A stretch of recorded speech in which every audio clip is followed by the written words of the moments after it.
আমাদের এন এটা সবসময় ছোট হইতে হবে। ছোট মানে কত ছোট হইতে হবে? 30-এর ছোট হইতে হবে। 30-এর ছোট মানে সেই স্যাম্পলটাকে আমরা স্মল বলি বা ছোট বলি। আর আরেকটা জিনিস, সিগমা স্কোয়ার আমার অজানা থাকতে হবে, অজানা। তো সিগমা স্কোয়ার অজানা আর হইতেছে এন ছোট।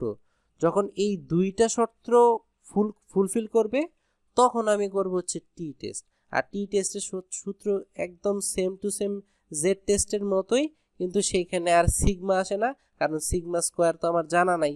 এটা জানা না থাকলে আমি সিগমা কই থেকে পাবো? তখন আমি বসাইতেছি এস। এস দ্বারা আমি বুঝাই হচ্ছে স্ট্যান্ডার্ড ডিভিয়েশন। এখন প্রশ্ন থাকতে পারে যে আগের পেজে যে পড়াইলেন আপনি, এই যে এখানে লিখলেন যে সিগমা স্কোয়ারকে রুট করলে আমরা যে সিগমা পাই, সিগমা স্কোয়ারকে রুট করলে আমরা যে সিগমা পাই, এই সিগমাটা হইতেছে এই সিগমাটাকে আমি স্ট্যান্ডার্ড ডিভিয়েশন বলতেছি, সিগমাকে আমি বলতেছি স্ট্যান্ডার্ড ডিভিয়েশন।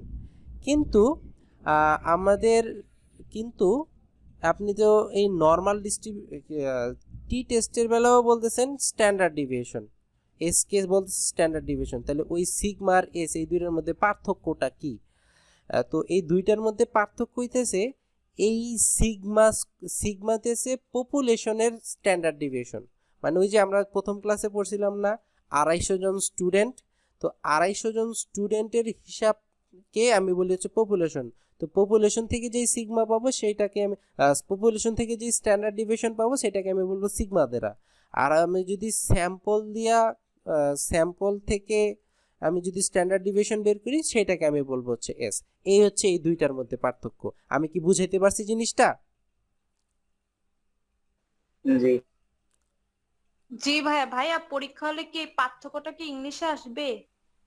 কোন পার্থক্যটা? এই যে সিগমার স্যাম্পলেরটা, এসটা। না, এটা হচ্ছে আমি জাস্ট একটা বেসিক বললাম, এইগুলা এক্সামে আসে না, আচ্ছা এটা হচ্ছে একদম বেসিক আচ্ছা। বললাম। আচ্ছা, এটা গেল টি টেস্ট। টি টেস্ট আর হচ্ছে জেড টেস্ট, এই দুইটা কি ক্লিয়ার?